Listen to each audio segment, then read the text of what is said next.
Hi everyone, welcome to our YouTube channel Only Mathematics and Nothing Else. So welcome again to the second lecture of complex number and quadratic equation. Today we will discuss about Argand plane and polar representation. So firstly what is Argand plane और complex plane? Actually Argand plane और complex plane दोनों same ही हैं.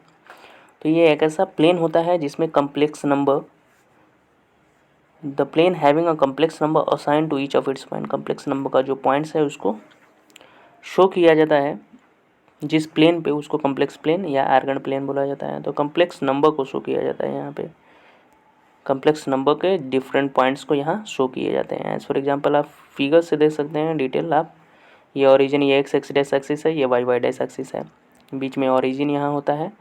P कोई point हमने लिया है Cartesian plane पे, P x Y, जिसका कोऑर्डिनेट है एक्स कॉमा वाई. यदि डिस्टेंस की बात करें तो ऑब्वियस मॉडुलस ऑफ जेड, ये मॉडुलस ऑफ जेड होता है. कम्प्लेक्स नंबर जो दिया हुआ होता है उसी का मॉडुलस जो होता है वही इसका डिस्टेंस होता है. तो यही जो प्लेन है ये आर्गन प्लेन आपका है, क्योंकि कम्प्लेक्स नंबर को के डिफरेंट पॉइंट को हम यहाँ शो कर रहे हैं. एक्स एक्सिस को आर्गन प्लेन का रियल एक्सिस बोला जाता है. ये ध्यान में रखिएगा, ये जो एक्स एक्स एक्सिस है इसको रियल एक्सिस बोला जाता है. आर्गन प्लेन का रियल एक्सिस बोला जाता है, जिसमें एक्स, और इसको a प्लस आई जीरो से शो कर सकते हैं. और जो वाई वाई डैश एक्सिस दिख रहा है इसको इमेजिनरी एक्सिस बोला जाता है. ये जो वाई वाई डैश एक्सिस आपको दिख रहा है ना स्क्रीन पे, ये वाला वाई वाई डैश, ये जो है इमेजिनरी एक्सिस है. और इसको ये वाई एक्सिस को बोला जाता है. इसको जीरो प्लस आई बी से शो कर सकते हैं. अब देखते हैं पोलर रिप्रेजेंटेशन कैसे होता है. कम्प्लेक्स नंबर का पोलर रिप्रेजेंटेशन कैसे कर सकते हैं. ये तो सिंपल रिप्रेजेंटेशन था कम्प्लेक्स नंबर का, एक्स प्लस आई वाई के फॉर्म में रहे तो ऐसे रिप्रेजेंट करते हैं. लेकिन इसी को पोलर फॉर्म में यदि हमको रिप्रेजेंट करना है तो एक नया कंसेप्ट आ जाता है आर और थीटा का. इसके बारे में हम लोग देखेंगे.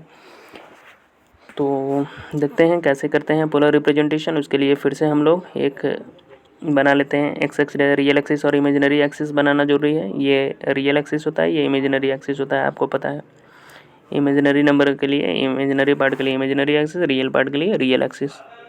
ऑब्वियस पी यहाँ हमने जेड लिया है, वहाँ हमने सिंपल में एक्स कॉमा वाई लिया था. यहाँ जो है हम लोग जेड लिए हैं, मतलब इसका कोऑर्डिनेट आर और थीटा लेते हैं. जेड पोलर फॉर्म में कोऑर्डिनेट्स जो लेते हैं आर कॉमा थीटा लेते हैं.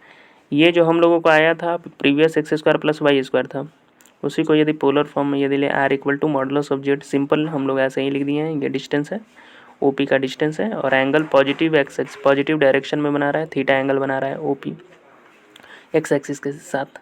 तो वही चीज़ हम लोग लिख देते हैं. पी रिप्रेजेंट कर रहा है नॉन जीरो कम्प्लेक्स नंबर को, ये शो कर रहा है, जहाँ जेड का value x plus I Y है. ओपी का हमने वैल्यू आर ले लिया जो कि मॉडुलस ऑफ जेड के इक्वल टू है. थीटा जो है एंगल फॉर्म कर रहा है पॉजिटिव डायरेक्शन में, एक्स एक्सिस के साथ थीटा एंगल बना रहा है. तो पोलर कोऑर्डिनेट पी का यदि देखा जाए पोलर फॉर्म में तो आर और थीटा लिया जाता है. एक्स कोऑर्डिनेट के लिए आर, रियल एक्सिस के लिए रियल, तो एक्स कोऑर्डिनेट के लिए आर, वाई कोऑर्डिनेट के लिए थीटा लिया जाता है पोलर फॉर्म में. अब ओरिजिन को हम लोग मान लेते हैं कि पोल है एज द पोल, और positive direction of x axis को इनिशियल लाइन मान लेते हैं. एक्स एक्सिस का जो पॉजिटिव डायरेक्शन है उसको इनिशियल लाइन मान लेते हैं. इसको इनिशियल लाइन हमने मान लिया है. तो x का जो वैल्यू होगा आर कॉस थीटा होगा. x का जो वैल्यू यदि हम लोग निकालें x का वैल्यू, तो वो आर कॉस थीटा होना चाहिए. यहाँ पे परपेंडिकुलर आप डाल सकते हैं, यहाँ से परपेंडिकुलर, और यहाँ से आप जब वैल्यू इससे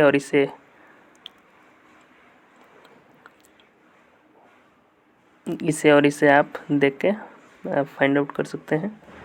आप निकालेंगे तो x का जो निकलेगा वो आर कॉस थीटा निकलेगा, और y का वैल्यू जो निकलेगा वो आर साइन थीटा निकलेगा. साइन थीटा यहाँ कॉस थीटा का वैल्यू लेना होगा.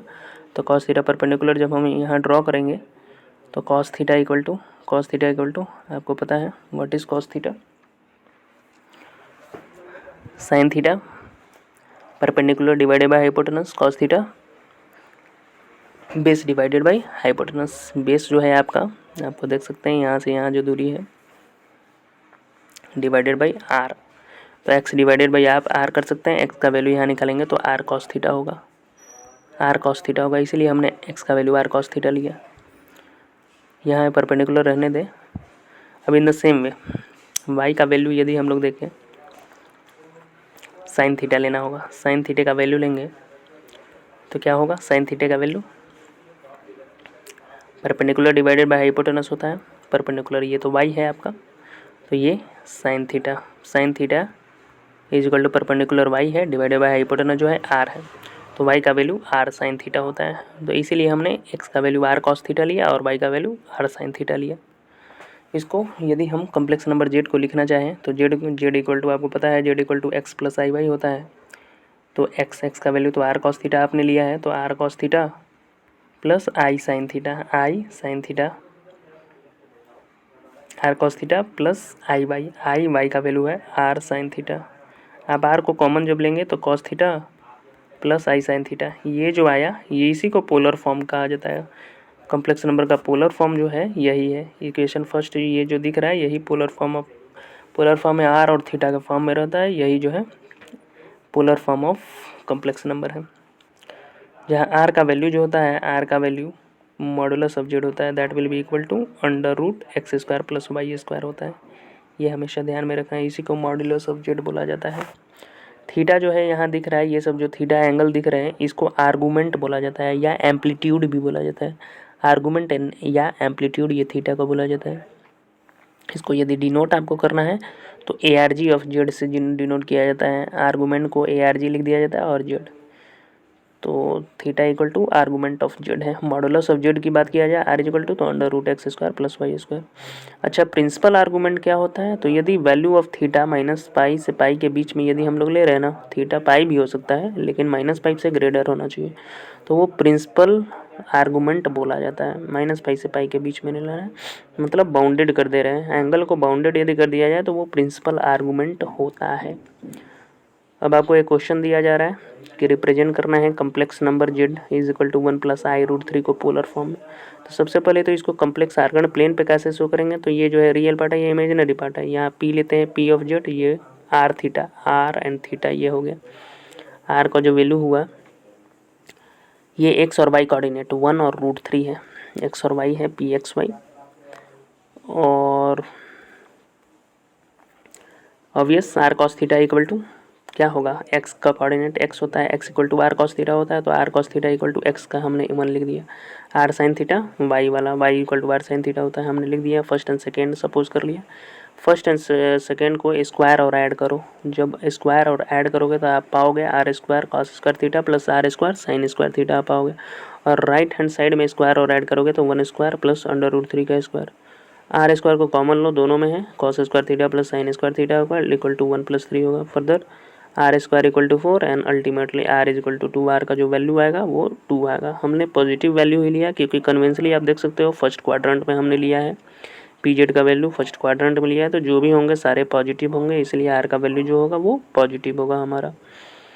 अब put R is equal to 2, R का जो वैल्यू 2 है वो फर्स्ट और सेकेंड में आप पुट कर दो। फर्स्ट ये है, अब आर का वैल्यू पुट करो, तो आर का वैल्यू 2 आया तो 2 कॉस थीटा इक्वल टू 1 होगा, और इसमें 2 sine theta equal to root 3। Cos theta का वैल्यू 1/2 हो जाएगा, कॉस थीटा कॉस पाई/3 के इक्वल टू थीटा का वैल्यू पाई/3 होगा। इधर से भी आप निकालो तो थीटा का वैल्यू सेम आएगा, पाई/3 ही आपका आएगा।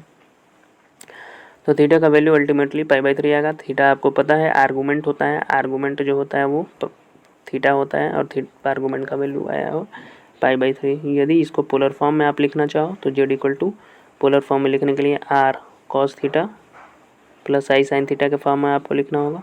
आर का वैल्यू पहले ही निकल चुका है, 2 इंटू कॉस थीटा का वैल्यू पाई/3 आपको निकला है, प्लस आई साइन थीटा का वैल्यू पाई/3 है, तो आप ऐसे निकल, ये जो रिक्वायर्ड पोलर फॉर्म में हमने कम्प्लेक्स नंबर को लिख दिया। तो आई होप यू अंडरस्टूड, ये पोलर फॉर्म में लिखा हुआ है। अब complex number Z equal to 1 plus I three का पोलर, वही क्वेश्चन है, सेम क्वेश्चन है, आप सॉल्व कर सकते हैं। अब नेक्स्ट जो टॉपिक है वो क्वाड्रेटिक इक्वेशन। क्वाड्रेटिक इक्वेशन के बारे में आपको पता होगा, क्लास 10 में ही आपने पढ़ा है क्वाड्रेटिक इक्वेशन, लेकिन वहाँ ये कंडीशन के बारे में आपने पढ़ा था केवल कि डी का वैल्यू, डी मतलब b² माइनस 4ac की, यदि ग्रेटर देन 0 हो या इक्वल टू 0 हो, ग्रेटर देन 0 हो या इक्वल टू 0 हो, तो हम लोग रूट्स निकालते थे। वहाँ रियल रूट्स निकालने हमने केवल सीखा है वहाँ क्लास 10 में, रियल रूट्स निकालने।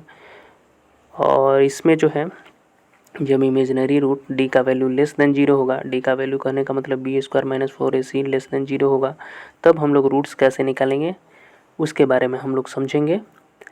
तो इसके लिए एक नया कंसेप्ट आयोटा का आता है जिसका वैल्यू √-1 होता है। तो शुरू करते हैं। एक क्वाड्रेटिक इक्वेशन हमने लिया है x² + bx + c = 0, जहाँ a b c जो है रियल नंबर है और a ≠ 0 है। एज्यूम कर लेते हैं कि ये वाला कंडीशन है जब d <0 हो, मतलब d का वैल्यू नेगेटिव हो, तो सॉल्यूशन जो होता है, सॉल्यूशन एबव इक्वेशन का सॉल्यूशन जो होता है वो x = -b + √b² - 4ac / 2a वही होगा, लेकिन इस कंडीशन में -b + √4ac - b² करेंगे, मतलब बड़ा में से छोटा को सब्ट्रैक्ट करेंगे। लेकिन i जो है एक बाहर यहाँ निकल जाएगा। i stands for iota and it's value is √-1।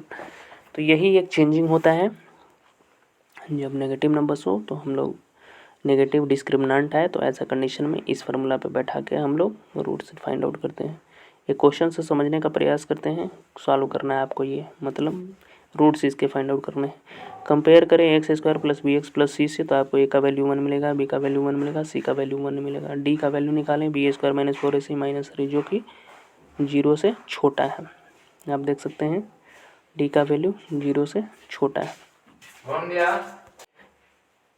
यहाँ से x का वैल्यू निकालेंगे तो -b + -√-3 / 2 × 1 that will be equal to -1 + √3। i का वैल्यू √-1 होता है, तो √3 तो रूट में ही रहेगा, लेकिन i √-1 भी इससे एक फैक्टर निकलेगा, तो √i की -1 की जगह पे i हमने पुट किया /2। तो यही इसका रूट्स निकल जाएगा, दो रूट्स, एक रूट्स जो निकलेगा -1 + √3i / 2 और -1 - √3i / 2, तो दो रूट्स इसमें निकल गए। सेम टाइप का क्वेश्चन एज अ होमवर्क आपका है, आप इसे कंप्लीट करें। फर्दर इसको आप देख लें कि ये कैसे स्प्लिट हुआ है। -1 प्लस माइनस, ये एक्चुअली में -1 और √3 ऐसे करके हुआ है। तो -1 प्लस माइनस √-1 को हमने i लिख दिया और √3 और i / 2, तो ये ऐसे निकला हुआ है। सेम टाइप का क्वेश्चन है, कंपेयर इसको करें, ए बी सी का वैल्यू निकालें, डी का वैल्यू निकालें, देखेंगे आप नेगेटिव आएगा, फिर एक्स का वैल्यू इस फार्मूले पे बैठा के आप निकाल सकते हैं। ये जो फार्मूला है इस फार्मूले पे बैठा है और आप निकाल सकते हैं different roots. So I hope you understood the basic concepts of quadratic equation as well as Argand plane, complex plane, how we can represent complex number on Argand plane. In polar representation, how we can write any complex number, we have understood. So this is for this class. Thank you everyone. Keep watching, like and subscribe as well. Thank you.